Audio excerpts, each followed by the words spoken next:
Olá, irmãos. Olá, amigos. Que a graça e a paz do nosso Senhor e Salvador Jesus Cristo esteja no coração de cada um de vocês. Eu sou o pastor Edson Gonçalves. Eu quero desejar a você e a sua família um dia abençoado na presença do Senhor. Nós estamos iniciando neste momento a nossa leitura comentada dos textos da Palavra de Deus que se encontram nos 5 primeiros livros da Bíblia, conhecidos como Torá na cultura judaica e Pentateuco na cultura cristã. E nós estaremos estudando hoje o trecho que vai de Gênesis capítulo 32, versículo 4, até o capítulo 36, versículo 43. Se você já é inscrito no nosso canal, seja bem-vindo mais uma vez. Se você ainda não é inscrito, aproveite e inscreva-se, deixe o seu like, o seu joinha, o seu gostei. Compartilhe este vídeo com todas as pessoas que você conhece. Também deixe a sua crítica, a sua sugestão, para que nós possamos continuar pregando a palavra do Senhor de forma tremenda aqui neste canal. Vamos então à nossa leitura comentada de hoje.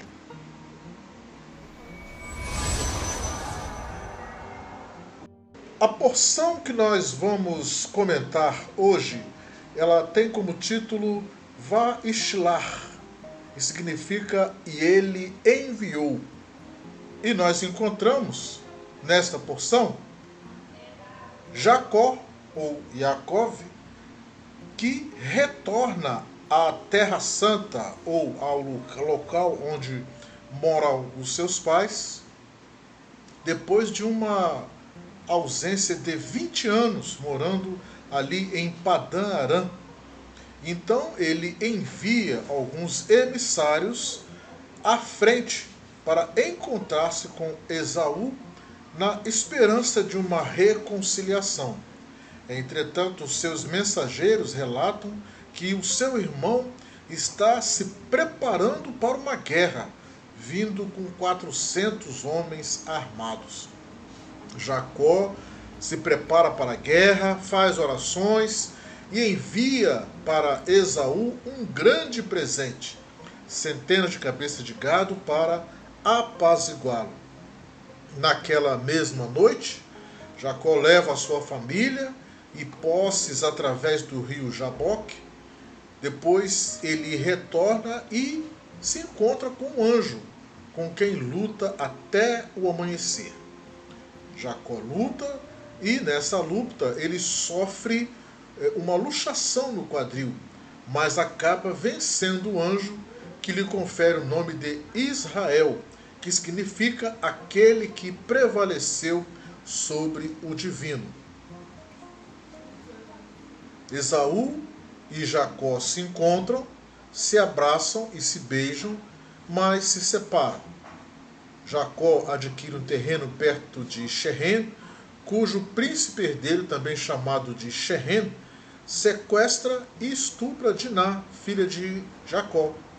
Os irmãos de Diná, Shimon e Levi, vingam a honra de sua irmã, matando todos os homens habitantes da cidade, depois de torná-los vulneráveis ao convencê-los a circuncidarem-se. Raquel morre ao dar à luz ao seu segundo filho, Benjamim, mas ainda em vida faz um pedido a Jacó de que ela gostaria de ser enterrada à beira de uma estrada perto de Belém. Rúben perde o direito de primogenitura ao interferir na vida conjugal de seu pai. Jacó chega a Hebrom, onde encontra o seu pai Isaque, que mais tarde falece aos 180 anos. E o trecho conclui com um relato detalhado das esposas, filhos e netos de Esaú e as histórias das famílias do povo de Seir, entre as quais Esaú se estabeleceu, e uma lista dos 8 reis que governaram Edom, a terra dos descendentes de Esaú e Seir.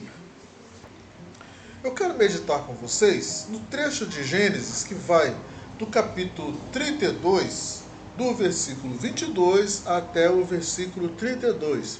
E tem a ver com a história da travessia do val de Jaboque e principalmente desta luta que Jacó teve com este homem ou este anjo. E eu quero fazer uma pergunta para você. O que você quer alcançar na vida? Na Bíblia, nem tudo nós podemos interpretar literalmente. Na maioria das vezes, as palavras não significam o que aparentemente nos apresentam. Quando lemos a expressão mulher, pode não significar um ser humano do sexo feminino. Montanha pode não significar simplesmente um acidente geográfico. Chuva pode não significar simplesmente um evento da natureza. Serpente pode não significar simplesmente um animal selvagem. Então nós precisamos analisar a fundo o significado escondido por trás das palavras. Existem vários métodos de interpretação, vários estudos, várias formas de nós interpretarmos um texto, seja ele bíblico, jurídico ou qualquer texto. E especificamente, quando nós falamos da Bíblia, a hermenêutica ela nos dá algumas orientações e eu gosto também de seguir o método Pardês, como é já de conhecimento de vocês. Mas o texto nos fala do Val de Jaboque. E o Val de Jaboque é um afluente do rio Jordão, que vem do lado direito, do Oriente, dizemos assim, né? Vem do Oriente, lado do Oriente do rio Jordão. O nome Jaboque vem do original Abaque, que significa esforço, devido a ser um local de difícil acesso e custoso para atravessar. A vida de Jacó foi diferenciada desde antes do nascimento. No ventre de sua mãe já havia algo inusitado acontecendo e o próprio Deus revelou para Raquel o que estava ocorrendo no seu ventre e qual seria o resultado. Ao nascer, Jacó vem segurando o calcanhar de Esaú. Daí é dado o seu nome, que em hebraico é Yaakov, que é a junção de duas palavras, Ya, que significa mão, e Ekev, que é calcanhar. Então, dentre os vários significados possíveis, um deles é mão no calcanhar ou mão que segura o calcanhar. E é muito comum os pais em Israel colocarem nomes de objetos e eventos da natureza em seus filhos. Nós temos o exemplo da atriz Gal Gadot, que interpreta a Mulher Maravilha no cinema. Ela é israelense e o seu nome significa onda. E é bem provável que eles tenham colocado esse nome porque a ideia de onda significa força, poder, né? Quando as ondas atacam ou batem sobre determinado objeto, determinado local, elas causam destruição ou causam alguma coisa que vai demonstrar o seu poder. Diferente do que é atribuído, o significado de Jacó ou de Yaakov é aquele que aproveita as oportunidades e não aquele que é enganador. Então, o significado de mão segurando o calcanhar não é ser enganador, é aproveitar as oportunidades. E como foi que Jacó aproveitou as oportunidades que a vida lhe deu? Sendo obediente e buscando um lugar melhor para si. Ele não enganou o irmão, mas fez um negócio lícito, que era permitido na época, a venda da primogenitura. No episódio da bênção com o seu pai Isaac, ele obedeceu a sua mãe, que pensou em dar uma ajuda a Deus para se cumprir aquilo que Deus havia revelado a ela quando os meninos ainda estavam no seu ventre. com o seu sogro Labão, ele obedeceu a todas as mudanças de salário, mesmo sabendo que estava sendo vítima de perseguição e inveja. Muitos dizem que o período que Jacó passou com Labão foi um período de tratamento pelas coisas erradas que ele havia feito. Porém, a realidade é que em Gênesis 24, o servo de Abraão, quando vai buscar uma esposa para Isaque, e quando este mesmo servo encontra com Rebeca, ela vai então contar ao seu irmão Labão. Porém, ela já foi com alguns presentes que o servo de Abraão deu para ela. E quando Labão viu a joia sobre ela, encheu os olhos e ficou interessado financeiramente naquele negócio. E aí, então convenceu o pai, Jetro, para poder doar, para entrar naquele negócio e ceder Rebeca para Abraão casar com Isaque. Então, a presença de Jacó ali em Padã Arã foi uma oportunidade vista por Labão novamente de ficar rico às custas do sobrinho, porque as bênçãos de Deus acompanhavam Jacó, e isso quem disse foi o próprio Labão, lá em Gênesis capítulo 30, versículo 27.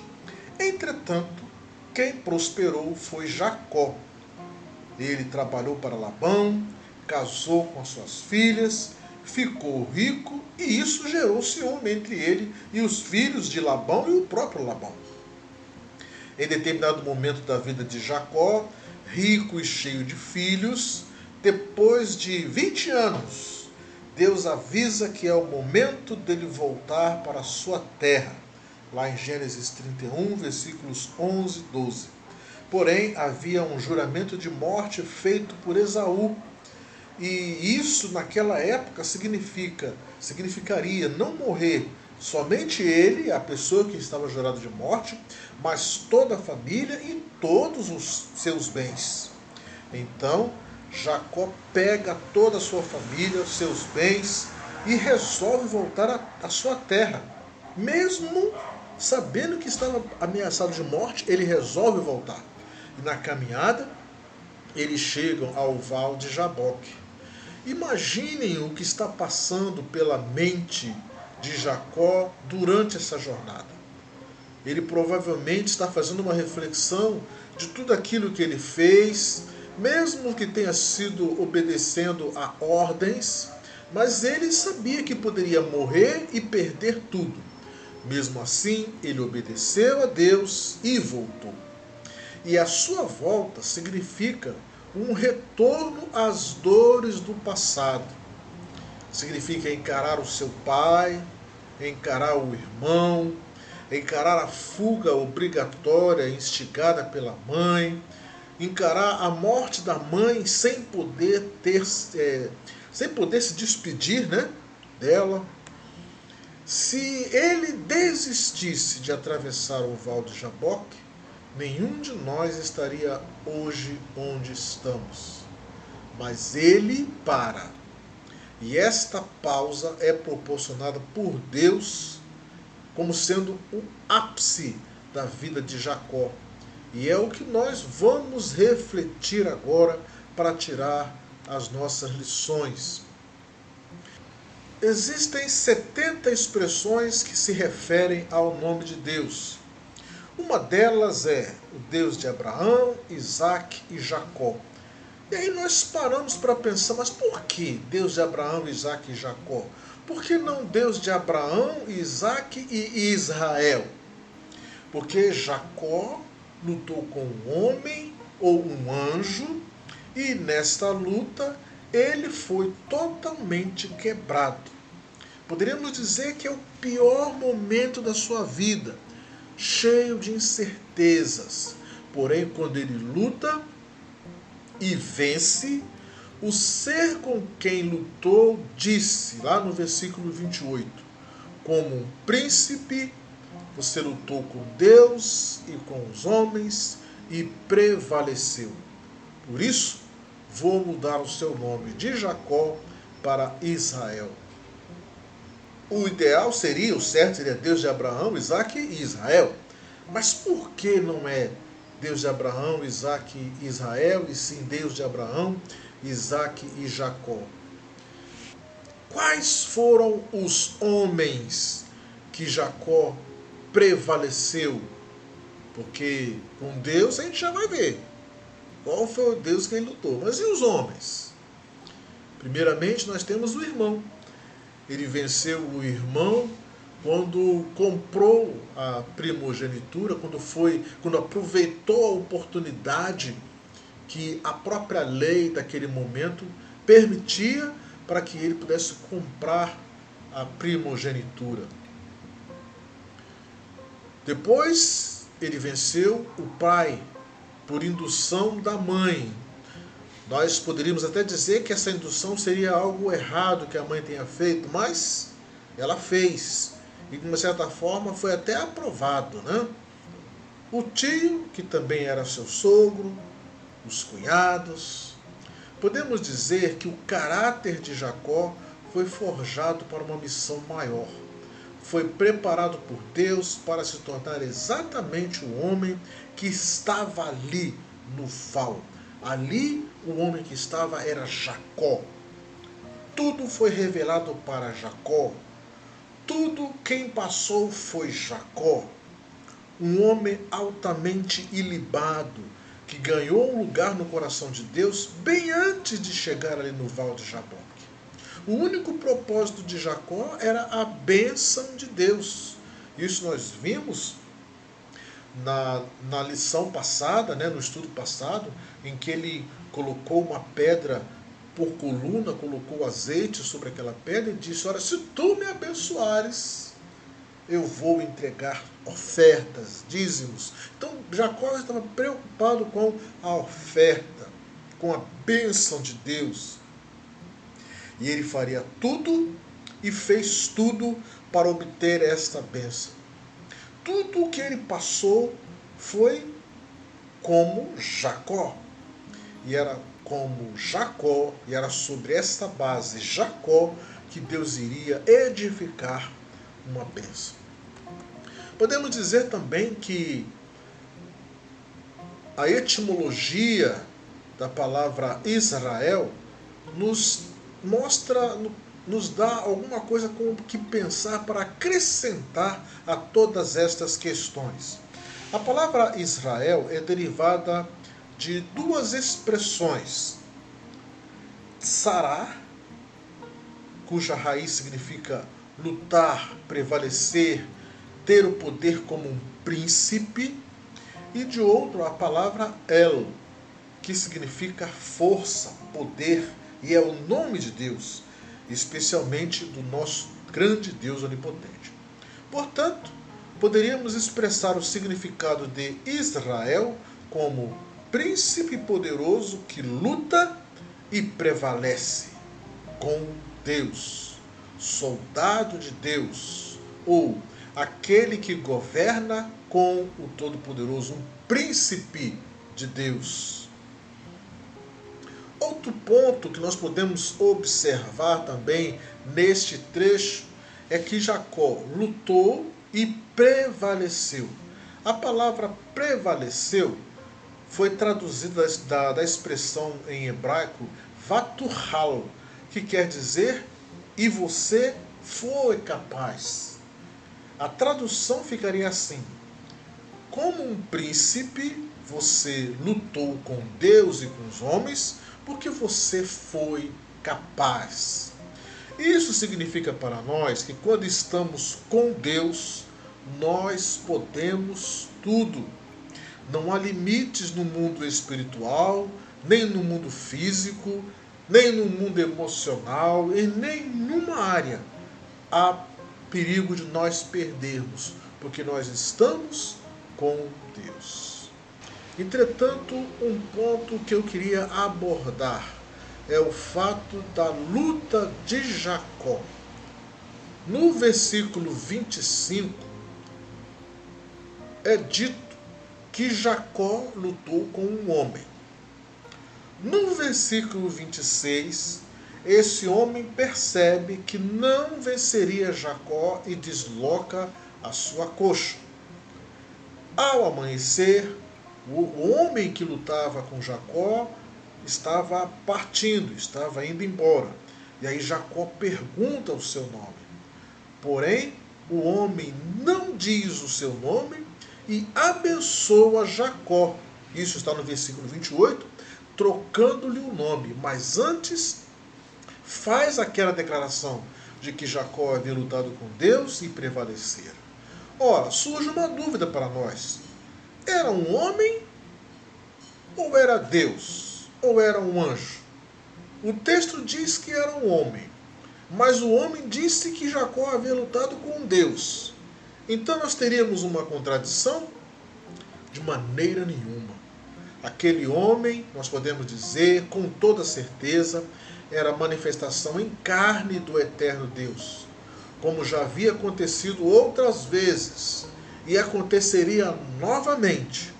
O nosso eterno Deus se manifestou em carne e veio em socorro de Jacó. Esta manifestação, eu acredito, não é nada mais, nada menos do que a figura do Messias Salvador, que para nós é o Senhor Jesus, se manifestando lá no Antigo Testamento, em carne, para ajudar aqueles que estavam precisando. E Jacó precisou lutar para ser abençoado. Mas nós só precisamos crer na obra redentora do Senhor Jesus, o Cristo, para alcançarmos aquilo que Deus preparou para todo aquele que o ama. O que você quer alcançar na vida? Eu torno a te perguntar. E eu vou te responder que com Deus você pode alcançar. Principalmente se você é íntegro, se você é obediente. E se você está com Deus, tudo você pode alcançar. A porção que nós estudamos hoje, comentamos hoje, ela tem por nome Vaishilar, e significa e ele enviou. E eu quero te fazer uma pergunta. Você crê que Jesus Cristo foi o enviado de Deus para nos salvar? Se você ainda não crer, eu te convido a pensar nesta possibilidade. E se você já crer, então você pode conquistar tudo aquilo que Deus preparou para você. Vamos orar? Senhor Deus e Pai, graças te damos, Deus querido, porque tu enviaste o teu Filho Jesus Cristo para nos salvar. E na cruz do Calvário, ele cumpriu esta tarefa. E hoje, nós só precisamos crer nesta obra, buscá-lo em espírito e em verdade e alcançar as bênçãos que estão propostas a cada um de nós. Por isso, agora, eu quero incentivar o meu irmão, a minha irmã, o meu amigo, a minha amiga, que está conosco aqui nesta transmissão. Que todos nós possamos crer no Senhor Jesus, aquele que foi enviado para ser o nosso Salvador. Isso nós oramos, agradecidos a Ti, no nome do Senhor Jesus. Amém. Te agradeço, meu amado irmão, minha irmã, meu amigo, minha amiga, por ter assistido este vídeo até este momento. E quero te convidar para, na próxima semana, estarmos lendo o texto de Gênesis 37, versículo 1, até Gênesis 40, versículo 23. E depois comentarmos juntos nesta mesma transmissão aqui. Que Deus abençoe a tua vida e a vida da tua família, no nome do Senhor Jesus. Amém.